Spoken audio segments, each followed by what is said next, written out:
Guys, I have a confession to make.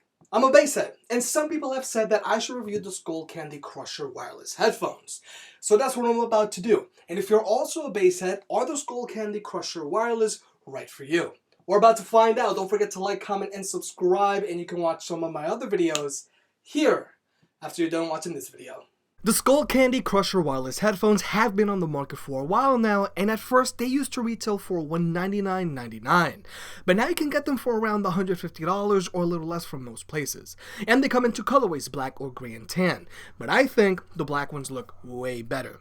If you want to pick these headphones up, I'll have links in the description below, and I'll keep it updated so you can get the best deal possible. First, I have to give credit where credit is due. The build quality of the Skullcandy Crusher for the price point is amazing. The majority of the body is covered in soft touch rubber. There's a sturdy stainless steel headband, and there's absolutely no shifting or squeaking of the surface panels when bending, flexing, or folding these headphones. The build quality of these headphones is better than some headphones that retail for $300 like the JBL Everest Elite 750NC. But I think the Skullcandy Crusher falls short when it comes to the padding and breathability of the ear cups and headbands. Sure, the padding on the ear cups is plush, but I feel the faux leather surrounding the memory foam traps too much heat. Like a lot of other headphones, these fold up for storage, but they cannot lay down flat. The ear cups themselves can pivot back and forth very little, but they do not swivel. And there are exposed wires on either side, but personally, I like the industrial look of it. There are only 3 buttons on the right ear cup to control your music playback and activate Siri, and on the bottom of the left ear cup, there's an aux jack and USB port for charging. And unique to the Skullcandy Crusher, there's a slider on the left ear cup to adjust how much bass these headphones have. The Skullcandy Crushers also come included with some good quality cables, but I want to bring some attention to a soft shell carrying case. Again, at this price point, the included carrying case is amazing. It reminds me of a North Face jacket. It's rough polyester outer shell, but the inside is so furry and plush. I just love putting my hand in there. There's also pockets on the inside so you can keep your cables organized. The soft shell carrying case included with the Crushers is way better than the one included in the slightly more expensive Sony XB950N1. Now, when it comes to tech specs, these headphones have an amazing battery life. They advertise a battery life of 40 hours, but honestly, I've managed to get more than that at lower volumes. Nonetheless, a 40-hour battery life is impressive. Unfortunately, there is no quick charging. And when it comes to range, I've managed to keep a clear connection with my phone up to 35 feet away. That's pretty standard. There is an onboard microphone for calls, but your voice might get a little too echoey at times, and you really have to speak up so people on the phone can hear you.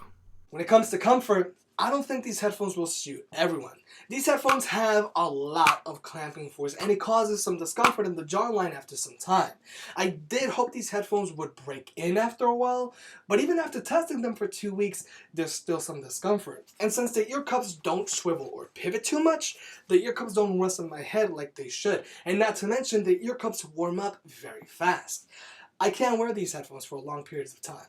When it comes to sound quality, these headphones are called the Skullcandy Crusher because they will crush your head with all that bass. But too much bass can be a bad thing. If the slider is all the way up, the bass is going to muddle the overall sound, but it does tickle your ears. But the mids and highs are also still too forward, and the highs do cause constant discomfort.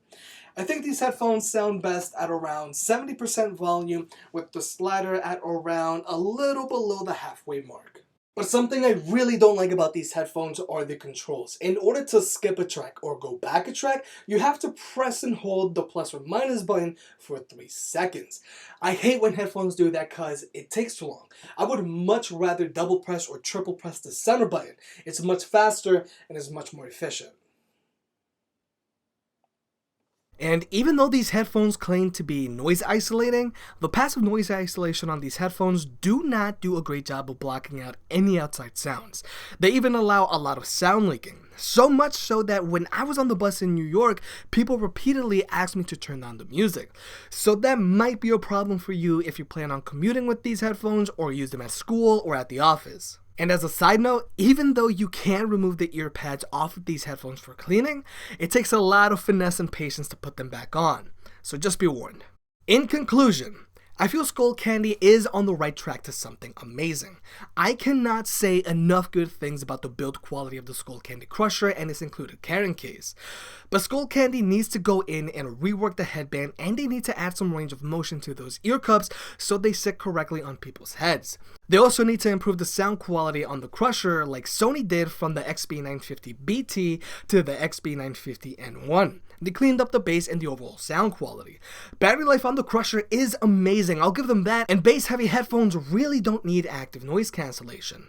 Skullcandy just needs to make some minor changes to the Crushers to have some spot-on bass-focused headphones, and I wouldn't mind if they also changed the button layout.